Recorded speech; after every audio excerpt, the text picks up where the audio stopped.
Hey, it's Tesla Canuck. There's been a number of YouTubers out there that have shown the modifications that they've done to their Model 3s, the customizations, the wraps, all these kind of things. So today I'm going to take a little bit of a different angle to it. I'm going to talk to you about what I haven't done to my Model 3, which is I haven't done much, and I'm going to tell you why. Let's get started. Okay, first off, let's talk about wraps and clear coats and protective wraps, and also wraps for style, that type of thing, like different colored wraps. So I have not put any kind of a wrap on my car. I've not put any clear coat on my car, and let me explain. So to me, right, there's the emotional side of it, and then there's the practical side of it. And don't get me wrong, I think these wraps are super cool. I mean, I love the idea of a wrap that provides protection against stone chips and all this kind of good stuff. But then the practical side of my brain takes over. And I ask myself questions like, okay, it's going to cost between $4,000 to $5,000 to get a full protective wrap on the Model 3. And I start thinking, okay, well, how much or how many stone chips repair will that cover, right? I think about things like, if I go to sell the car, am I going to lose $4,000 to $6,000 on the value of the car because it has a few stone chips? And that's where I get stuck. It's not that I don't think it's a great idea. It's not that I don't think that the colored ones, the colored wraps are super cool, because they are. It's just because I can't get over the financial side of it and whether or not it's a good deal. Now, you might be thinking, boy, this Tesla Canuck guy is kind of cheap.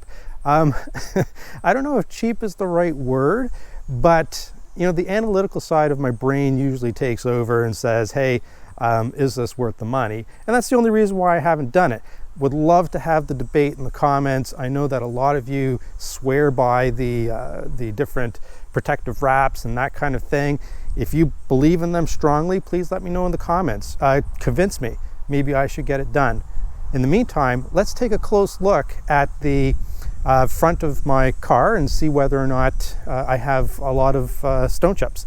Then we can take it from there. All right, let's take a closer look and see exactly how many stone chips that I actually have. So I've got one right there, pretty teeny weeny. And let's see here. I think I have one. No, I think that's just a bug mark. Okay, so there's one blemish. We do have some bugs here. Here's another one. There's another stone chip right there. So that's number 2. We do have a lot of bugs,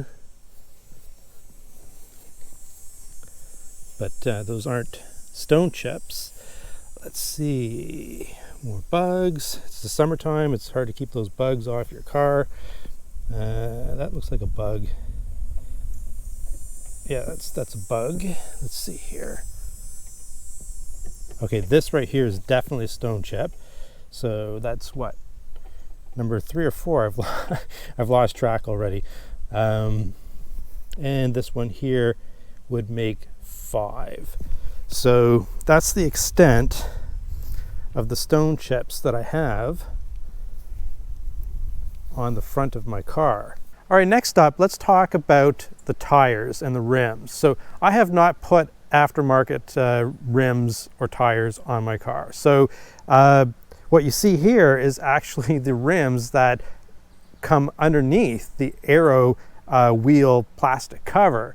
So with a $50 kit from the Tesla online store, you can get the cap that goes in the middle, and then you have some beautiful aluminum rims, or aluminium for my friends in the UK. And so I never felt the need to get aftermarket rims. Now maybe it's just me, but I think these look pretty cool.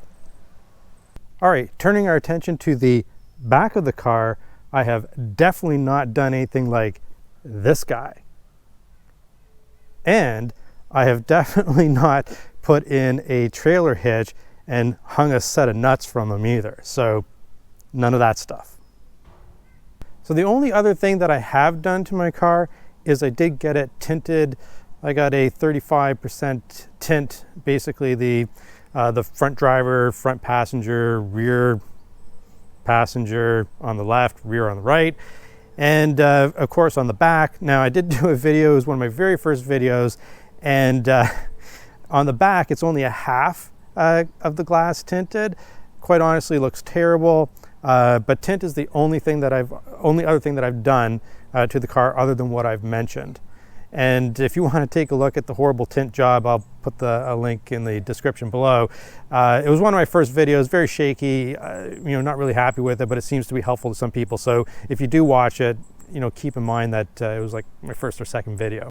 So let me know when it comes to yourself, whether it's your Model 3 or if you're thinking about Model 3 and what you want to do to it, or even with your existing car.